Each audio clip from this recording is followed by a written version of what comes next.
ഇപ്പം നമ്മളൊരു കമ്പനിയുടെ ഡോർ പർച്ചേസ് ചെയ്ത് 5 വർഷം വാറണ്ടിയാണ്, 2 വർഷം കഴിഞ്ഞ് ഈ ബ്രാൻഡ് പൂട്ടിപ്പോയി കഴിഞ്ഞാൽ നമ്മളിത് എവിടെ ക്ലെയിം ചെയ്യും? ഇതെപ്പോഴേ നമുക്ക് സാധാരണ നമ്മുടെ ഈ ഡോറിൻ്റെ പ്രോഡക്റ്റുകളെല്ലാം ലോക്കുകളെല്ലാം തന്നെ നമുക്കൊരു സാധാരണക്കാരന് മാറാവുന്ന കേസുള്ളൂ. അതൊക്കെയാണ് സിമ്പിളാണ്.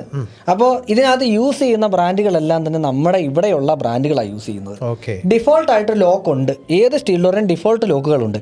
ഞാനത് മേടിച്ചിട്ട് ഞാൻ വിചാരിക്കുകയാണ് എനിക്ക് എയിലിൻ്റെ ഡോർ വെക്കണം എന്ന് വിചാരിക്കുക, എയിലിൻ്റെ ലോക്ക് വെക്കണം എന്ന് വിചാരിക്കുക, എനിക്കത് മേടിച്ച് ഇതിനകത്ത് വെക്കാൻ സാധിക്കും.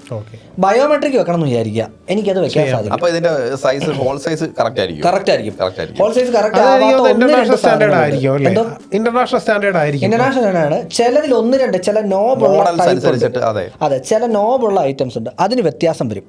അത് വ്യത്യാസം വരുവാണെങ്കിൽ ഇപ്പം ഞാൻ അങ്ങനെ എൻ്റെ ഡോറ് HD 73 എന്നുള്ള ഡോറ് ഞാൻ വെച്ച സമയത്ത് മോട്ടീസിന് സാധാരണ ബയോമെട്രിക്കിൻ്റെ മോട്ടീസ് ആയിരുന്നില്ല. അപ്പോൾ എന്താണെന്ന് വെച്ചാൽ മോട്ടീസ് സഹിതം മാറി. ബയോമെട്രിക് ലോക്കിൽ നമുക്ക് കസ്റ്റം ചെയ്ത മോട്ടീസ് ഉണ്ടാക്കിയെടുക്കുക. അപ്പോൾ ഈ മോട്ടീസ് പൂർണ്ണമായിട്ട് മാറ്റി വെച്ചതിന് ശേഷം ആ മോട്ടീസാണ് ഇതിനകത്ത് ചെയ്യുന്നത്. വളരെ സിമ്പിളായിട്ട് ചെയ്യാം. അപ്പോൾ എങ്ങനെ വന്നാലും ഇതിന് ഇഷ്യൂ വന്നു കഴിഞ്ഞാൽ നമുക്കിത് മാറ്റാൻ പറ്റുമെന്നുള്ള പ്രധാനപ്പെട്ട കാര്യം. പക്ഷേ നോൺ ബ്രാൻഡഡ് സാധനത്തിൽ വരുമ്പോഴത്തേക്കും ഇത് നമുക്ക് മാറ്റാൻ പറ്റുന്ന രീതിയിലുള്ള സംഗതിയിലല്ല ഈ പറയുന്ന മോട്ടീസുകൾ അവർ ജോയിൻ ചെയ്തിട്ടുണ്ടാവുക. അവിടെയാണ് ഇതിൻ്റെ മെയിനായിട്ടുള്ള ഇഷ്യൂ വരിക. വേറെ ഇഷ്യൂസ് ഒന്നും ഇത് നമുക്ക് ഭയക്കേണ്ടതില്ല. പിന്നെ എന്ത് പ്രശ്നം വന്നാലും എപ്പോൾ ഉത്തരവാദിത്തം ഏറ്റെടുക്കേണ്ട ആരാണ്? കമ്പനിയാണ്. കാര്യം ഡീലർ നിങ്ങൾ പറഞ്ഞ പോലെ നാളെ പോയേക്കാം.